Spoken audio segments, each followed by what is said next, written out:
Mungkin saudara datang ke gereja ini tidak untuk meminta apa-apa, tetapi mau bersyukur karena mengalami dalam perjalanan hidup ini pengalaman yang menggembirakan. Sekalipun hidup mungkin hanya pas-pasan saja, hanya cukup, tetapi bergembira karena Tuhan, karena merasakan Tuhan itu menolong kita. Tuhan itu yang memberi kita kekuatan untuk menghadapi hari-hari hidup kita. Karena kita tahu bahwa diri kita ini tidak lepas dari kelemahan dosa-dosa kita itu. Kita itu cenderung untuk kepentingan diri sendiri, ingin menguduskan diri sendiri, bukan menguduskan orang lain. Karena itu lalu kita, karena dosa kita itu mengalami ketakutan, cemas. Apa jadinya kita ini nanti? Karena kita tahu dosa itu merupakan seperti sebuah perangkap. Kita itu selalu takut diri kita itu dipanggil Tuhan.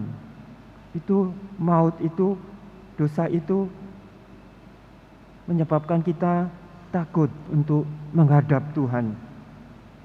Tapi lihat, 7 abad sebelum Yesus lahir di dunia ini, seorang Nabi Yesaya terpanggil.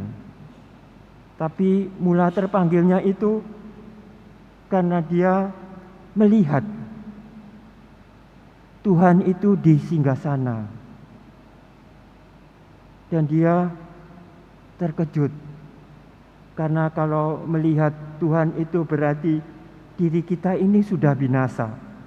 Celakalah aku binasa, karena aku seorang najis bibir, seorang berdosa. Mulutku ini selalu mengatakan yang aku mau untuk menjatuhkan orang-orang. Merasa diri berdosa, justru ia melihat serafim. Serafim itu ya satu makhluk seperti seorang yang bersayap 6, yang menjadi pelayan Allah. Dan serafim itu dengan bara api di tangannya menyentuh mulut Yesaya ini. Dan serafim itu berkata, "Sekarang bebaslah engkau." Lalu Tuhan yang di singgasana itu berkata, "Aku mau mengutus.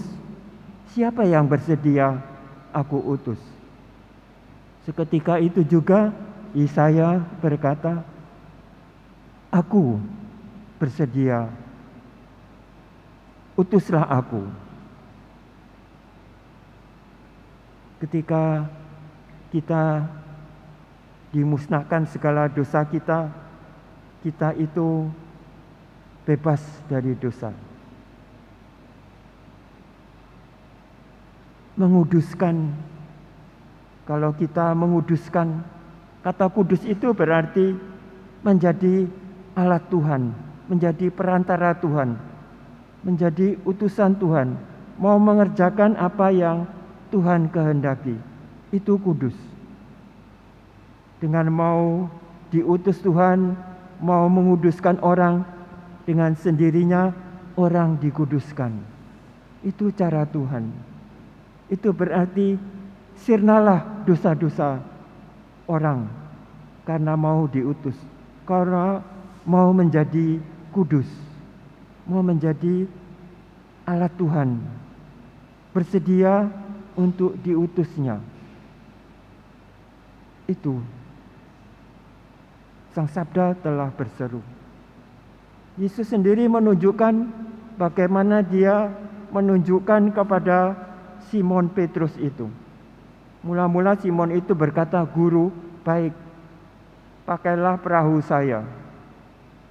Atau Yesus sudah mengetahui lebih dulu perahu ini perahu Simon. Meskipun dia pertama kali datang ke Danau Genesaret itu, dan karena orang berdesak-desakan, ia perlu bicara dari perahu supaya dengan tenang bisa mengajar, bisa berbicara dengan umat Allah yang ingin menjadi kudus itu. Karena itu ia menunjukkan kepada Simon dan teman-temannya, Yohanes dan Yakobus, setelah selesai mengajar, "Pergilah ke tengah yang dalam dan tebarkan jalamu." Semalam-malaman kami sudah berusaha tidak menangkap apa-apa, tapi atas perintahmu aku kerjakan. Maka terjadilah hal yang menakjubkan bagi mereka. Sampai Simon pun tersungkur di depan Yesus untuk mengatakan, "Pergilah, aku ini orang berdosa." Tapi Yesus berkata, "Sekarang engkau kujadikan penjala manusia." Tuhan mau menguduskan umat Allah. Itu juga terjadi dengan Paulus. Paulus yang merasa diri sebagai anak yang lahir sebelum waktunya, prematur. Dan karena itu dia ingin cepat-cepat tumbuh atau mempergunakan segalanya, kegiatannya untuk mengejar ketertinggalan dari rasul-rasul lain. "Aku rasul yang paling hina. Aku sudah menjadi pengejar murid-murid Yesus itu." Tapi Yesus itu menampakkan diri kepadaku. "Mengapa engkau mengejar-ngejar aku?" Paulus yang merasa bahwa dia terpanggil karena Tuhan mau menyatakan dirinya kepada dirinya. Paulus itu yang merasakan kasih karunia Allah. Karena itu aku mau bergiat berusaha, karena kehinaanku tidak seperti rasul-rasul yang lain. Itu Paulus. Karena kasih karunia Allah. Karena dosa-dosa kita sudah ditebus Tuhan di kayu salib itu. Kristus telah menebus. Karena itu tidak perlu kalau lagi kamu khawatir akan apapun juga. Itu Paulus. Kita di zaman sekarang ini juga bisa mendengarkan suara Tuhan itu kepada kita masing-masing. Bila kita dengan sepenuh hati ingin mendengarkan, dan Tuhan itu akan sendiri memberikan arti, makna kata-katanya itu kepada pribadi kita masing-masing.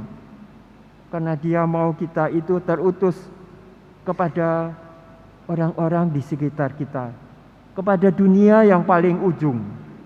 Kita itu di ujung dunia, ke tempat-tempat di mana sabda Tuhan itu sangat diharapkan orang. Karena setiap orang pastilah ingin menjadi kudus, tetapi sering tidak menemukan jalannya. Tuhan memerlukan kita. Karena itu ketika saudara berkunjung untuk mengucap syukur karena pengalaman hidup bahwa Tuhan itu bekerja di dalam diri Anda, dalam diri keluarga Anda, di dalam komunitas Anda, lalu Anda merasa kekuatan Tuhan itu. Karena itu menguduskan. Kalau kita menguduskan, kita pun dikuduskan. Kudus itu kesediaan untuk menjadi suara Tuhan di dunia ini.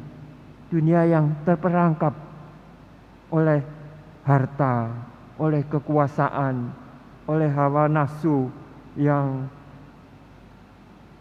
mencekam diri kita. Tetapi kita akan bebas kalau kita merasa bahwa Tuhan itu selalu mendampingi kita. Tuhan itu melindungi kita sekalipun kita tidak melihat, namun iman kita mengatakan. Bahkan kepada kita Tuhan itu memberikan perjanjian. Ia menyediakan kepada kita suatu perjamuan. Perjamuan yang kita mau kenangkan. Karena berkat perjamuan yang Tuhan berikan kepada kita, Ia ingin agar berkat iman kita mempercayakan diri kepadanya. Ucapan syukur itu berarti mempercayakan diri, percaya bahwa Tuhan itu memberi kepada kita keberuntungan, rezeki, ataupun juga kemampuan, keberanian. Tidak lepas dari itu. Karena itu mari kita terus-menerus bersyukur. Seperti yang kita nyanyikan tadi pagi itu, mau memuliakan Allah selama-lamanya. Aku mau menyerahkan diri seumur hidupku. Seperti juga Mazmur tadi itu. Mari kita menyelami apa yang menjadi kehendak Tuhan. Kalau kita menyelami lalu melakukan apa yang dikehendakinya, tak usah khawatir dengan dosa-dosamu. Karena dosa-dosa itu dengan sendirinya musnah, tersingkir, sirna dalam diri kita. Amin.